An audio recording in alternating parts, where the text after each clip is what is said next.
Good morning. Sangri Adarsh senior secondary school की online classes में आपका स्वागत है। हम सूरदास की पद व्याख्या सप्रसंग सहित पढ़ रहे थे और सप्रसंग व्याख्या के अंतर्गत हमने प्रथम व्याख्या पढ़ी, दूसरी व्याख्या पढ़ी और तीसरी व्याख्या भी पढ़ी। और अब हम चौथी व्याख्या पढ़ने जा रहे हैं। और चौथे पद में, जैसे प्रथम पद में राधा और कृष्ण के मिलन की बात थी, दूसरे पद में गोपी और गोपियाँ और कृष्ण आपके उद्धव का संवाद था, और तीसरे में गोपियाँ उद्धव पर, श्री कृष्ण पर अपना आक्रोश व्यक्त कर रही हैं, गुस्सा व्यक्त कर रही हैं। और चौथे पद में जो योग संदेश उद्धव लेकर आया था, उद्धव जो योग संदेश लेकर आया था, उस योग संदेशों का गोपियाँ नम्रता पूर्वक, ससम्मान पूर्वक, आदर पूर्वक, प्रेम पूर्वक खंडन करती हैं। गोपियाँ उद्धव के योग संदेशों का प्रेम पूर्वक क्या कर रही है? खंडन कर रही है। गुस्से से, आक्रोश से नहीं कर रही है, प्रेम पूर्वक खंडन कर रही है। अब किन किन उदाहरणों के माध्यम से, किन किन बातों के माध्यम से वह खंडन करेगी, इस बात का हम यहाँ पर जिक्र करेंगे। ठीक है, तो सूरदास, वही बात भक्ति काल में, सगुण भक्ति काव्यधारा में कृष्ण भक्ति शाखा के प्रमुख कवि कौन है? सूरदास। उदो मन माने की बात सोई ताहि सुहात, इस पद की हम क्या करेंगे? व्याख्या करेंगे। उदो मन माने की बात गोपियां उद्धव से कहती है, गोपियां उद्धव से कहती हैं, उद्धव मन माने की बात, मन माने की बात है उद्धव को गोपियां कहती है, हे उद्धव, जिसके मन को जो अच्छा लगता है, जिसके मन को जो भाता है, वही उसे क्या लगता है? प्रिय लगता है, अच्छा लगता है। चाहे उसे वो दुख दो, चाहे उसे सुख दो, किसी भी मनुष्य के जो मन को अच्छा लगता है, जो मन को भाता है, वही उसे प्रिय लगता है और वही उसे आनंद प्रदान करता है। मन माने की बात, जिसके मन को जो रुचता है, वही उसे प्रिय लगता है। उदो मन माने की बात, दाक छुहारा छाड़ी अमृत फल, विष कीड़ा विष खात। दाक छुहारा छाड़ी अमृत फल, विष कीड़ा विष खात।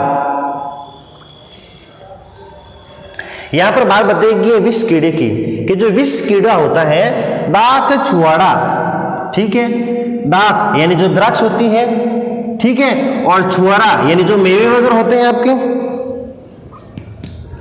जो मेवा वगैरह होता है ना आपके, वो दाक छुहारा छाड़ी अमृत फल, विष कीड़ा विष खात। विष कीड़ा जो होता है, जिसके मन को जो अच्छा लगता है, उसे वही प्रिय लगता है। तो उद्धव को गोपियां कहती हैं कि जो विष कीड़ा होता है, वो दाक छुहारा अर्थात मेवा छोड़कर, अमृत फल छोड़कर, विष कीड़ा जो आपके विष खाता है, क्योंकि उसके मन को वही प्रिय लगता है। विष कीड़ा दाक छुहारा, दाक, मेवा, मिश्री आदि अमृत फल को छोड़कर विष खाता है, क्योंकि उसे वही प्रिय लगता है। ज्यों चकोर को देई कपूर को, तजी अंगार अघात। उसी प्रकार चकोर पक्षी को अगर कोई कपूर भी दे दे, कपूर खाद्य पदार्थ, अगर कोई उसे कपूर भी दे दे तो भी तजी अंगार अघात, तो भी वो उसको तज कर, तजना यानी त्यागना,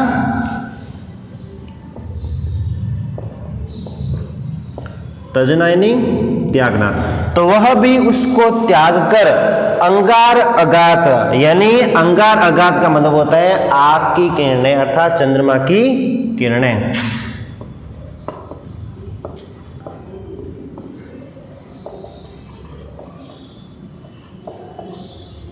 चंद्रमा की किरणें, अर्थात चकोर पक्षी की विशेषता यहां पर बताई गई है कि चकोर पक्षी के मन को क्या प्रिय लगता है आपके, कि चकोर पक्षी के मन को चंद्रमा की किरणें अर्थात अंगार, आग की चिंगारियां। यहां पर चंद्रमा की जो किरणें जो हैं, वो आग की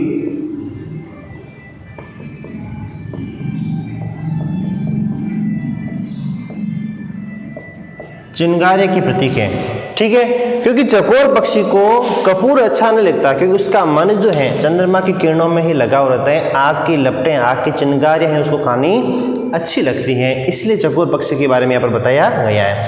दोनों बातें, दोनों के मन को यही प्रिय लगता है। मधुप करत गरी फोरी काठ में बंदत कमल के पात। मधु अर्थात भ्रमर, यहाँ पर विशेषता भ्रमर की बताई गई है कि जो भंवर जो होता है काठ, काठ क्या होती है? लकड़ी। काठ क्या होता है? लकड़ी। मधुप करत गर फोरी, फोरियल फोड़ना, काट में। मधुप काट की लकड़ी में भी, काट की लकड़ी के पेड़ में भी क्या कर देता है? उसे फोड़ कर उसमें क्या कर देता है? जगह कर लेता है, छेद कर लेता है। लकड़ी को भी वह काट देता है, लेकिन बंधत कमल के पास, लेकिन वही मधुप प्रेमवश, प्रेम के वश में होकर, क्योंकि उसके मन को वही अच्छा लगता है, कमल की जो कोमल कोमल पंखुड़ियां होती हैं, उसी पंखुड़ियों में क्या हो जाता है? वो बंद हो जाते हैं। क्या उससे बाहर नहीं निकल सकता? क्या वो उससे बाहर निकल सकता है, लेकिन नहीं निकलने की वजह क्या है? उस कोमल पंखुड़ियों में बंद क्यों हो जाता है? वो तो लकड़ी को भी फोड़ सकता है, तो कमल की पंखुड़ियां क्या जाते हैं? तो वह कमल की पंखुड़ियों में इसलिए बंद हो जाता है क्योंकि उसे वह प्रिय लगती है। ज्यों पतंग हित जाने आपनो दीपक सौ लपटात। अगली विशेषता पतंगे की बताई गई है, जो रोशनी के लौ के आसपास घूमता रहता है और अंत में उसी में समा जाता है, उसी में मर जाता है। उसकी विशेषता बताई गई है कि जो पतंग हित जाने आपनो दीपक सौ लपटात। पतंगा जो होता है अपना हित समझकर उसे लगता है दीपक में ही मेरा जीवन बसा हुआ है, और दीपक से लपटा जाता है और दीपक की लौ में जलकर भस्म हो जाता है, क्योंकि उसका मन जो है उसी में लगा हुआ है। सूरदास जाको मन जासो सोए ताई स्वाद। सूरदास जी कहते हैं जिसका मन जैसा होता है, जिसके मन को जो रुचिकर लगता है, जिसके मन को जो प्रिय लगता है, सोई ताही स्वाद, उसे वही सुहाता है, उसे वही अच्छा लगता है। चाहे वो उसे कितना भी दुखदायक क्यों ना हो, दुख प्रदान करने वाला भी क्यों न हो, उसके मन को वही अच्छा लगता है और वह उसी से प्रेम करता है। तो कहने का मतलब यह है कि जिसके मन को जो प्रिय लगता है, चाहे वह वस्तु या वह व्यक्ति कितना भी दुखदायक क्यों न हो, उसके मन को वही रुचता है, उसको वो कभी भी त्याग नहीं सकता है। यह बात यहाँ पर बताई गई है। तो यहाँ पर कितनों के माध्यम से बताया गया है? सबसे पहला जो है विष कीड़ा, इसके माध्यम से, ठीक है। दूसरा बताया गया है चकोर पक्षी के माध्यम से। तीसरा बताया गया है मधुप अर्थात भ्रमर के माध्यम से। और चौथा पतंग के माध्यम से। चौथा क्या आपके? पतंगा। जो पतंगा छोटे छोटे कीट पतंगे जो होते हैं, जिसको कीट कह सकते हैं, इन चारों के माध्यम से बताया गया है कि जिसके मन को जो रुचता है, जिसके मन को जो प्रिय लगता है, अच्छा लगता है, वही उसके मन को भाता है। तो यहाँ पर मन माने की बात यहाँ पर बताई गई है। अब बात करें हम विशेष की।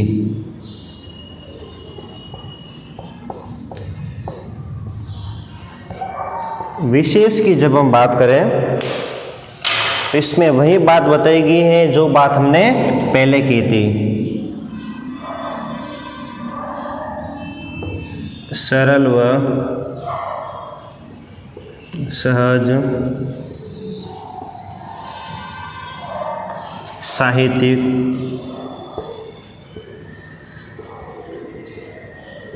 ब्रज भाषा का प्रयोग किया गया है। दूसरी बात वही जो हमने पहली पढ़ी थी,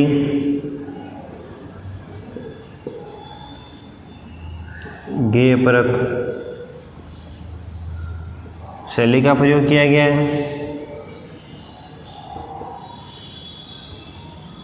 माधुर्य व प्रसाद गुण की। और लास्ट में क्या बताते गए हैं? जिसे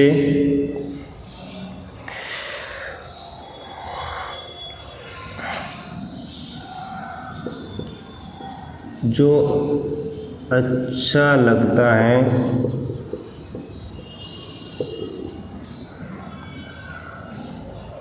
अर्थात इस बात को हम अलग तरीके से कहते हैं जिसके मन को जो अच्छा लगता है वही उसे प्रिय है, चाहे वह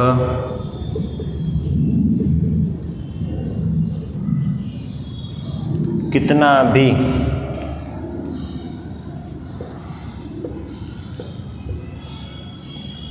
दुखदायक क्यों न हो।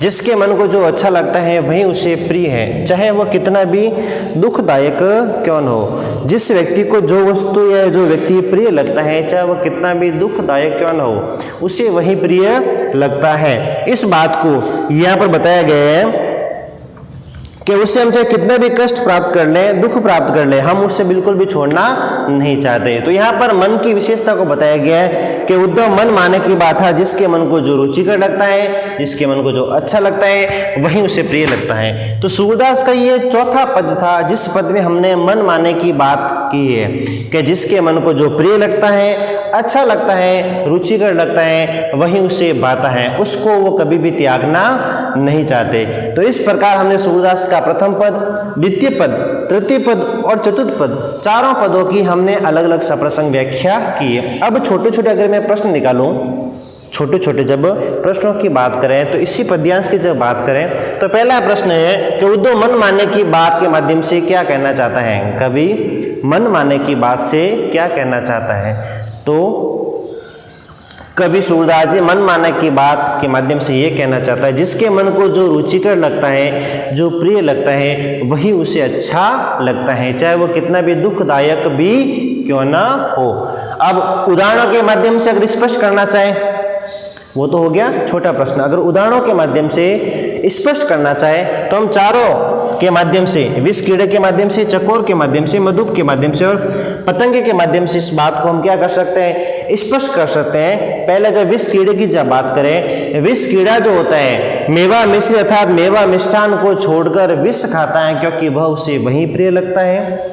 दूसरी बात आपके मधुप अर्थात भ्रमर, भंवरा, भंवरे के माध्यम से भ्रमर काट की लकड़ी में भी छेद कर लेता है, उसे फोड़ देता है, लेकिन वही भ्रमर कमल की कोमल पंखुड़ियों में क्या हो जाता है, बंद हो जाता है, क्योंकि वह उसे अच्छी लगती है, वह उसे प्रिय लगती है, उसके मन को भाने वाली होती है। तीसरी बात बताई गई है पतंगे के माध्यम से, ठीक है। दूसरी बात चकोर के माध्यम से कि चकोर पक्षी जो होता है उसे कोई कपूर भी क्यों न दे, खाद्य पदार्थ भी क्यों न दे, लेकिन वह चंद्रमा की किरणों को ही ग्रहण करता है, ये उसकी विशेषता, क्योंकि उसके मन को वही प्रिय लगती है।